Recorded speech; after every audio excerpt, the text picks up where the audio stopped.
ans, 16 ans, à peu près quand ça s'est passé. J'avais commencé du coup les prods à 12 ans, mais ça, 15 ans à peu près, 15-16 ans. Et JR, je crois qu'à cette époque-là, il était encore dans les cours. Hein. Il était encore dans les cours d'ingénieur du son. Et du coup, il m'a donné toutes les ficelles. Et, j'avais l'impression que ces cours qu'il recevait, bon, bien sûr, il m'a donné la base, mais après, quand j'ai commencé à monter, ces cours, en fait, il me les donnait. Et c'est ce qui a fait que je suis rentré dans le métier, du coup, d'ingénieur du son. Alors, comment dire ? Ça va pas être un style musical ou autre. Ça va vraiment être le fait que, à chaque séance, en fait, en début de séance, après ça, c'est ma personnalité aussi. Je suis quelqu'un d'assez sociable et tout. Mais j'essaye déjà d'entrer, d'instaurer une bonne ambiance. Et en fait, c'est comme ça que tout commence, je pense, tu vois. Même quand tu as un contact avec une personne, si le premier contact se passe dans la bonne humeur, voilà, on peut avancer. Tu vois, si tu le prends à la légère, peu importe l'artiste, peu importe sa catégorie, peu importe grand, petit, je pense qu'il faut respecter tout le monde et qu'il faut se donner à fond. Et on se donne à fond quand l'ambiance est bonne, en vrai. Si l'ambiance elle est mauvaise dès le début, même nous, on n'est pas à fond dedans, on a quelque chose qui nous chagrine. Donc je pense que voilà, vraiment instaurer une ambiance de confiance entre l'artiste et toi. Et il faut que ce soit la paix, il faut que on est là pour bosser. Tu vois. Ok. Alors j'utilise un template. Gain de temps large. Parce que si à chaque session, t'imagines, tu dois recréer des pistes et tout, c'est bien, hein, parce que tu repars sur une nouvelle base, mais j'utilise un template qui est un template neutre. Ça veut dire que je vais mettre les outils, je vais mettre les plugs, je vais mettre tout ça, mais il va être neutre. En vrai, tu vois, je vais pas commencer à avoir un template avec déjà des effets, des trucs. Tout le monde n'a pas la même voix, tout le monde n'a pas le même style. Donc c'est un template neutre que je corrige au fur et à mesure, du coup, lors de la session. Et pour le coup, non, c'est pas le même que les premiers. Déjà parce que je me suis habitué à des nouveaux plugs. J'ai des nouvelles chaînes, je pense, tu vois, qui sont pas forcément les mêmes que j'ai pu avoir avant. Et cette évolution, elle a été faite par de la recherche. Hein. Voilà, il n'y a rien sans rien. J'ai essayé des trucs. Ça m'est arrivé de des fois juste moi m'enregistrer et chanter pour aller essayer des trucs. Juste essayer. Hein. Ça se trouve, j'ai mis un truc. Oh, c'est bizarre. Mais au moins, je sais à quoi ça sert. Je sais pourquoi je l'utilise. Et ça se trouve, un jour, là, je l'ai trouvé dégueulasse sur moi. Mais il se peut qu'un jour, je sais pas, un gars, il fait une ambiance et je dis, ah putain, je me souviens de ça, là. On va essayer sur l'ambiance et là tu te dis ah ouais en fait c'est bon. Donc voilà. Mais donc ouais, il a bien changé depuis le début. C'est de réussir à capter l'énergie de l'artiste, savoir où il veut aller et perfectionner son truc. On a tous des idées, on a tous notre façon de voir les choses, mais il y a des fois où il faut comprendre l'artiste pour essayer de comprendre où il veut aller. Et où il va aller, va falloir arrondir les angles pour que ce soit bon. En fait, c'est peut-être ça, une session réussie, je pense. C'est de réussir à comprendre l'artiste. Comprendre sa méthodologie, son univers.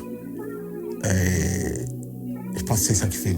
s'adapter, je pense. L'adaptation, c'est ça qui fait une session réussie, je pense. Mais la différence, elle est exceptionnelle. Les mix d'il y a 5 ans... En fait, je pense que la différence, c'est que j'ai appris un peu à maîtriser ma façon de mixer. Avant, j'étais plus dans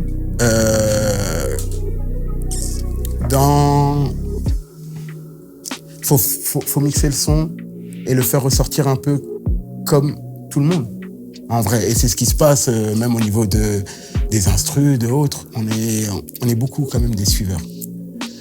Et au-delà de ça, les mix que j'aime bien faire, c'est ceux où j'ai bossé l'enregistrement. Ça veut dire que j'ai déjà mis une patte dessus, que la personne, quand elle a entendu la mise à plat, il sait déjà à quoi s'attendre. Ça veut dire que j'ai déjà eu ma liberté dans la DA du son. Et du coup, pouvoir les retravailler vraiment comme je l'imaginais. Parce que je sais que ça va lui plaire vu qu'il avait déjà la base, tu vois. Il y a j'entends beaucoup de personnes, après c'est à la convenance de chacun, mais j'entends beaucoup de personnes qui y arrivent, et tant mieux pour eux, qui y arrivent par exemple à se taper une session de 3 heures de rec et derrière enchaîner un mix. Moi, c'est quelque chose que je peux pas faire parce que j'estime que je dois laisser. Au bout de 3 heures, tu as entendu le son, il y a des défauts que tu ne vas pas forcément entendre. Donc moi, j'aime bien laisser reposer mes oreilles vraiment et attaquer un mix avec des oreilles fraîches, réellement. Donc je peux attendre peut-être 2-3 jours et je l'attaque vraiment avec des oreilles fraîches et neutre dans ma tête, justement dans l'idée du mix avant de le démarrer. Ça veut dire que je vais écouter le son et là je vais me faire une idée de où est-ce qu'on va. Tu vois, c'est bien de savoir où tu veux aller avant d'attaquer un mix parce que sinon tu pars dans des trucs qui sont de l'automatisme. Et justement le fait de avoir reposé ses oreilles, c'est bon, on n'a plus le son réellement imprégné dans la tête. On l'écoute, enfin moi je l'écoute, j'écoute le son et on essaye de trouver une direction, vraiment la direction globale qu'on essaye de mettre dans le mix. Ah, mon gros kiff, c'est la musique. La musique en elle-même. La musique, là, elle est... En fait, ce que je kiffe de fou, c'est que c'est jamais pareil. En fait, il n'y a même pas une minute qui peut être similaire dans la création d'un son, qui peut être similaire à un autre, au final. On peut avoir les mêmes styles, mais en fait, toujours, ça change tout le temps. Et c'est ça que je kiffe. Et c'est les sensations que ça peut te donner, les émotions que ça peut te donner par rapport au style de musique effectué, tu vois. Donc, moi, je pense que c'est ça. C'est la musique en elle-même et les biens que ça peut te procurer quand vraiment t'es dedans, tu vois.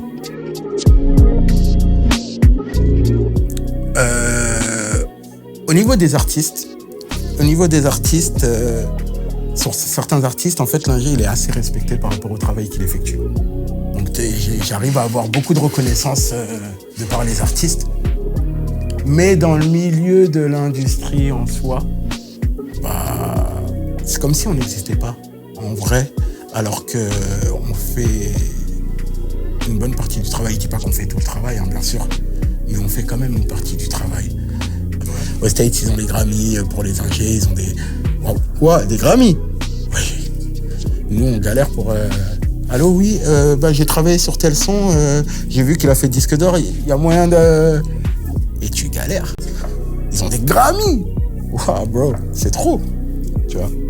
Et en fait, pourquoi le métier là-bas, il est reconnu et pas en France, en fait, ou dans d'autres pays, tu vois. C'est que... Là, c'est un problème d'équilibre, là. Aie confiance en toi, en ce que tu peux faire, et arrête d'avoir le syndrome de l'imposteur. En fait, ça arrive, je pense, souvent, et à beaucoup, et je pense que je suis pas le seul. Le syndrome de l'imposteur, il est trop facile à être déclenché, tu vois. Tu peux juste être dans une discussion avec une personne, avec un autre ingé, par exemple, qui, lui, a fait des grandes études et autres. On parle pas forcément de niveau, hein, mais par exemple, il va te parler d'un plug que lui, il estime que, il est super cool. Et toi, tu le connais pas, tu vois, et t'es là, putain, pourquoi je le connais pas? Et du coup, tu vois, en fait, moi, en tout cas, à l'époque, j'arrivais à me renfermer sur certains petits trucs comme ça, en mode, comment ça, je le connais pas, tu vois, c'est bizarre. Tu vois, et tu te dévalorises et tu te dis, pourquoi moi, je suis là en train d'enregistrer un tel alors que j'ai pas forcément fait les études que d'autres auraient pu faire, et du coup, Et ça passe avec, ça émane de la confiance en soi. En vrai, confiance en vous. À partir du moment où tu connais les bases, c'est-à-dire les codes, une fois que tu connais les codes, après, il faut laisser place à l'imagination, c'est de l'art. Imaginez le premier gars qui vient, qui regarde Picasso et qui lui dit « Wesh frère, abuse pas, t'as mis un œil à la place de la bouche, t'es chelou. » Et que lui-même, il serait dit Ah, j'avoue, bizarre. Bah, ce serait pas Picasso, tu vois, alors qu'il est venu, il a mis un œil à la place d'une bouche. Faut le faire. Et il a eu des cojones et il a porté son truc jusqu'au bout.